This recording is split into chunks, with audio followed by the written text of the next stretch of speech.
Hey, Rosy Aronson here, and I just had the pleasure of being visited by two of my all-time favorite people, Max and Philippe.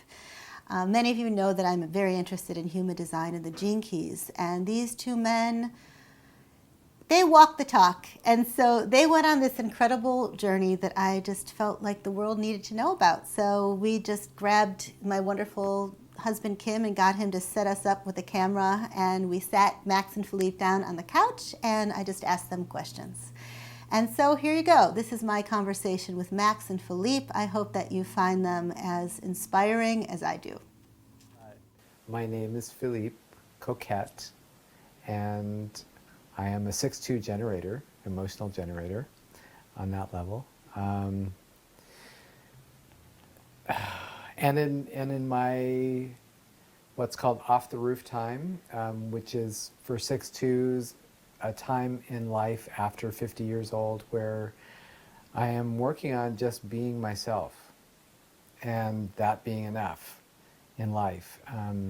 After having been through a life with lots of trials and trial and error and bumping up against things and learning what didn't work, and then another part of my life long part of my life where I was in a position of kind of sitting aloof and guiding other people. That's how I experienced a lot of meditation practice, and I was actually part of a spiritual community for a long time that turned into a cult. And then after, like at 49, jumped back into the world and have been finding out who I am so that I can be myself. And part of that involves performing and writing and working with people about sexuality and helping people through my example more than anything to be freer. Sounds good. My name's Max Aaron Christeaan. I am also a 6-2 generator, Sacral generator. So I'm a dad. I've got 4 teenage kids and older in college. I have been a student of spiritual paths and a teacher for as long as I can remember, since I was about 29. 6 years old now. So I feel like what I want to say about human design is that I was one of those people that sort of knew everything about, how to become a self-realized being and how to figure it all out in all California, And that was all good, but I felt that when human design was first offered to me, which was 6 or 7 years ago, I was in a more traditional spiritual teaching that was Hindu-based, and felt there was a lot of really inadequacy in terms of what you would call the homogenization. Like, this path is going to be good for everybody. And I would say that just for about the last 20 years, I felt like when people would come into a really deep understanding of who they were, why not express that in a totally unique way? And what I noticed so much in the satsang circles and, just all this crap we were doing, that people would tend to just sit and they have like candles over here and like, little music over here. And I said, well, this cannot be, it just didn't feel real. And maybe these were like really beautiful. I happened to be lucky in that I know a lot of people that are pretty well-known spiritual teachers and international and, kind of jet setters. But apart from the individual relationships I had with them, I felt like the teachings in general were really lacking of substance in the area of this really deep, authentic, individual expressions of oneself. And I just knew innately, being a creative person, like an artist, I knew that could show up 1,000 different ways, 1 billion different ways on the planet. And so human design just gave me this opportunity to really start delving into my own sacral intelligence, which has always been very alive for me since I was a child, and really experimenting with a different way, a non-mental way of pursuing reality, path of reality. And what I found was that it was quite painful and difficult and challenging and not at all easy. So I love challenges, and really kind of delved into the listening to my own sacral voice and the sacral response, which for those of you that don't know what that is, it's easy to find out. You want to ask me a sacral question or two? I mean, we could just show them what that is like a little bit. Mm. Tell them what the sacral is.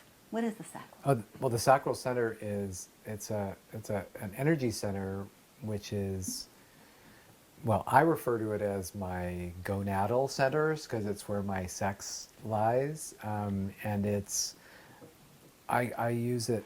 We also practice tantra, and in that world, I talk about it being the life force center. Mm-hmm. It's the center where it's the place in your body where life comes from. It actually gives life, and so because of that, it has this very primal intelligence that contains, all the information of the species. It's very intelligent, and it guides life, basically. For most people, it actually guides life. Like 70% of the population of the planet supposedly are generators and are guided by this energy, and it moves. It's this constantly moving and generating energy thing, and it likes to be tapped into. It likes to be used. It's also very connected, I think, to the energy of the sun, the energy of the earth, kind of combined. It's very much about sexuality and about creativity and about just the hum of life, which is why the sound that comes from it seems to be kind of a kind of a sound that's pre-verbal, pre-words.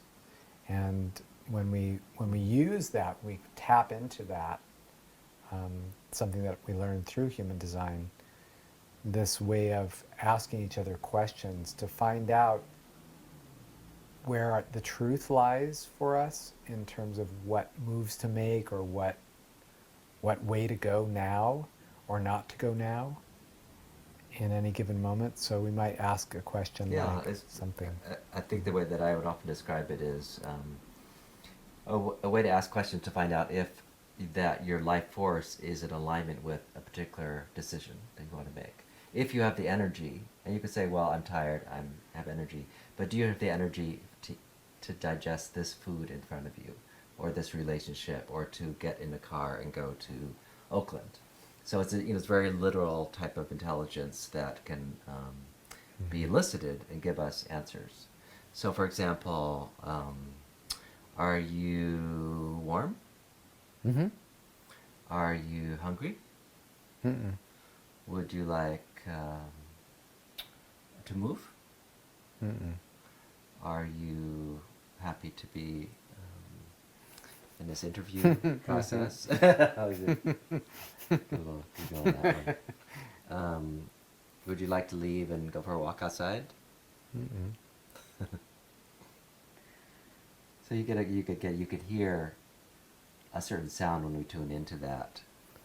And sometimes what's interesting is that when you're asking those kind of questions, the response can be quite surprising because we might have an idea or preconceived notion about something being like a really good thing to do. We usually do. And then in that moment, we have a lot of ideas because we have open head centers and everything is flowing through, and so we can grab onto things. But with this, you can go underneath that, and I might ask him, we had planned maybe to do this today, and I might have asked him, so do you feel like going to Rosy's to do the interview? And he might go, mm-mm. And then we might have to delve into that, see what might be. And it might be that he actually does have the energy for that, but maybe not at that time, or maybe not before, maybe we have to do something beforehand, or Which there's we just, did, yeah. it's just a way to kind of get underneath the automatic default of the brain's, or the thought process, I guess. And I feel like it may be a little premature, but we could talk a little bit about how I perceive that intelligence to work. For example, being able to sense that you were also ready, and that there's a group of people that we're connecting to, and we're going to have a project together. Sometimes you're just getting this like, oh, I don't know, like just not feeling it, and you find out someone was sick, or that the meeting was canceled. It's like, I'm planning, and then the thing, my sacral was like, it's not happening, but it just didn't know how to tell me. That happens so many times, So many where you times. actually you get a and so you're like, okay, well, this is a plan that everybody's seeming to get together with, and your already tells you in advance that it's not going to happen. Yeah, it was snowed out or something. And you just get to like be okay with it. It's like you get to be okay that that thing didn't happen because you didn't have the energy for it anyway. I don't know. I love when that kind of thing happens. It's so cool. So it's like sometimes your own sacral response is connected to the collective or connected to other people. Even Yeah. though it may not make sense to your mind, it looks Right. like everything is planned, everything is scheduled just fine. There's some no inside, or some I'm ready inside that's Yeah. kind of mirrored by somebody else's Right. readiness. There's some kind of synergy. And I would say that's probably almost always the case for us, being we have a lot of tribal circuitry We're tribal. together. Yeah. Maybe that's And not with- true for everybody. Yeah. So, But for us, Yeah. we're It's definitely like connected to the definitely- tribe, so yeah. we'll be like, oh, something, we'll feel that when there's some ripple going on in the community or in the tribe or whatever, whoever we're doing. Yeah. That's funny. But just to complete that thought, I felt when I started to discover what human design meant to me, and we're somewhat of systems junkies, like Enneagram and Astrology. a little bit of different astrology. things, yeah. I taught the Michael system for 20 years, which is another personality type system, and we do shamanic work. So we've studied a lot of different systems of understanding. But I felt with human design that it was really give me a radical new start, and maybe this corresponded also to Chiron return and coming off the roof, which is sort of a technical term, but being at a stage in life where I was starting my individual journey again. And that continues to be the case, maybe in a more refined way now that I'm coming to the end of the 7 years. Like, it's so natural. Often it's not asking questions. It's just organic in the way that we respond to life, that we get He's so cute. sacral guidance Sorry. is awake, yeah. Oh. It's got overcome.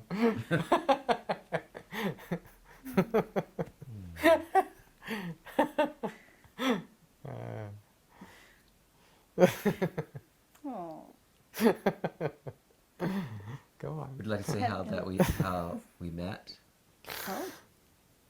Because it was around. We actually started our relationship with human design as a backdrop, Yeah. or as a theme.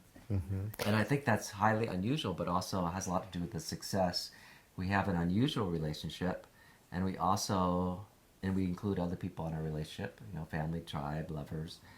And it seems that we have an ease with communicating how to do that seems, that brings other people suffering.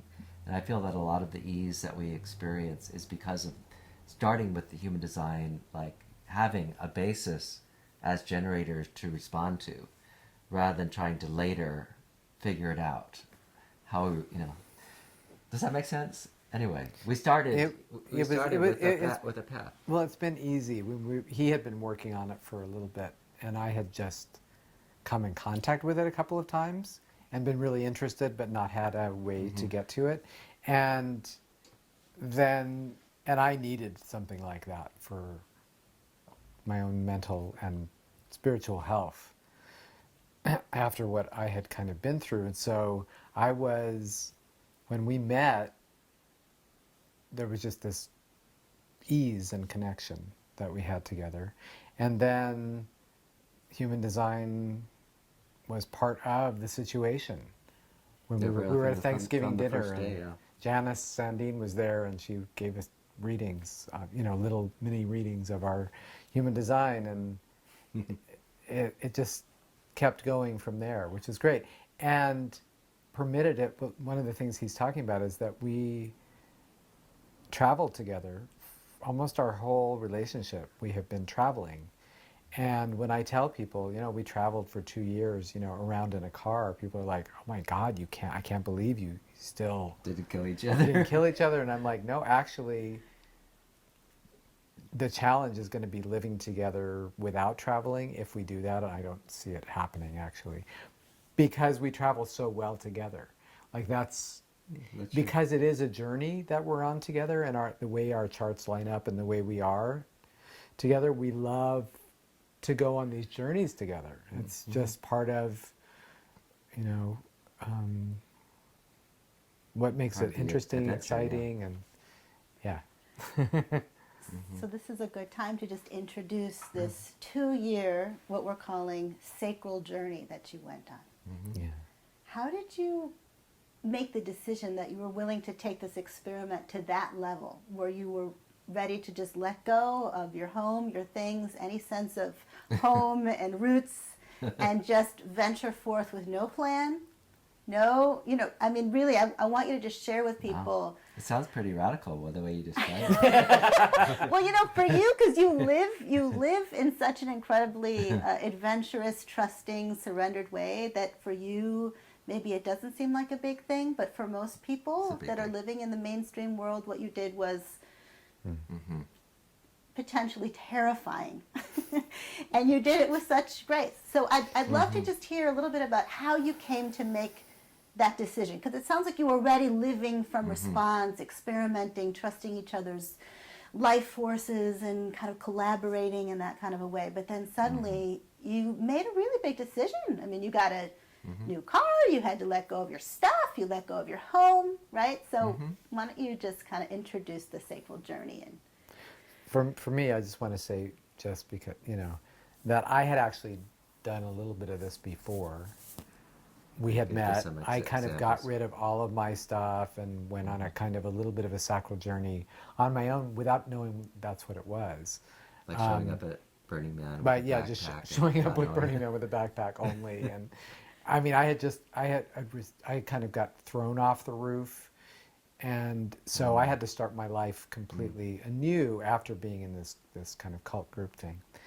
And so that set the stage for it. And then also when once we began to do these kind of sacral journeys on our own individually, using human design, like I would go out, he actually set me out to just be on my own one day in San Francisco and just stand on a street corner until I was really motivated to move from a deep place. And I spent all day wandering and had the most magical, amazing experiences with that. So there was that kind of a thing. And then we, while we were still living together, would take little journeys away as well, and just like take a drive down the coast and decide when we got where we wanted to be, whether to stay there or not. And so we did a lot of those kind of little increments to It get to definitely that led to place. it, yeah. And we still do intentional sacral. What would you, the Sacral a journeys, sacral we call it. experiment. Yeah. It's definitely it's not something that people are doing in the world, and it still feels a bit foreign, even to us. So even though I'd love to say, oh, I'm a sacral generator, I always respond. I mean, there's nobody that responds 100% because we are all responding, but we're also being very heavily conditioned continually by media, by the fact that the whole world, pretty much 100% of the world, is coming from a more mental way of figuring out their life. Even people in very primitive cultures have a lot of ideas about what they need to do. So this, just for the audience, is like this concept of taking an afternoon or a day or 3 hours and investigating in a totally pure sacral experiment, if you are indeed a generator, I say it's like one of the most worthwhile things anyone could do, you know, maybe perhaps with some guidance, and is likely to bring up some fear. Like, what am I doing? What am I supposed to do? And all the mental ideas about what could happen instead or what's more important. So we still find when we do really invest in that purity of waiting for a response, I would say pretty much 100%, there are amazing things happen. And just unexpected but very life-enriching, vital experiences. And the synchronicity and the serendipity So great. of things, that confluences that come together, and coincidences that happen. You know, to tell the story about meeting Shilpi, and that was just this well, week. yeah, I mean, just this week, exactly. We're writing a play together. We've been writing on our journey this play about relationships in the modern time, and it's interesting. And I went on a sacral journey in San Francisco just the other day, and ended up in this little shop, and walked in, and I'm looking at a coat that I was drawn to, and this young woman comes up to me and starts talking to me about the coat. She's the saleswoman, and she said something. I said something like, "Oh yeah, it's a perfect Burning Man coat," and she's like, "Oh, Burning Man," and she started talking about Burning Man, and all of a sudden, the play, she's one of the characters in the play, like exactly. And her boyfriend in the play, where the characters are actually building an art installation for Burning Man type festival, and this woman and her boyfriend, that's what they do, and they have all these relationship conflicts, and she starts telling me all of it before I even tell her about the play. So we had dinner with them the next night, and had this wonderful, incredible thing that is going to fill our play with more realness and more truth, elements that we were looking for and have been asking for. So these kind of things, you know, happen to everyone, but that's just one little example, because it's recent, of the kind of magic that happens. For some reason, it keeps coming back to me, that book, The Alchemist. Remember that book? And that's kind of, he goes on like a big sacral journey, isn't it? I mean, I read it a while ago, but that's kind of what it's about. He just keeps following the thing and he ends up working in a tea house, or I don't know, all these different things. I don't remember. And it all is very magical. And it's kind of the thing. It's very much kind of the Tao to me, like living the way of the Tao. Yeah, this is a good point. I think that maybe a distinction, because here again, in the California community that I grew up in, there was often this, people feeling guided. They're like spirit guides or parking space fairies, or, whatever. Different for each person. That used to be more rare, but now it just became part of the normal day-to-day culture. However, what we're talking about is really not like that. Like, I don't experience this kind of synchronicity is like having an outside, not even my higher self, which does exist, but, kind of pointing us toward things like that. This is like a much more cellular, in my legs, in my torso, smelling the world, feeling the plants, feeling the life force of that is here in the planetary body, and responding to that in a way that maybe a spirit guide or a mental body or something like wouldn't even know existed. So it's a whole different level of intelligence. Anyway, I just felt like I needed to say that.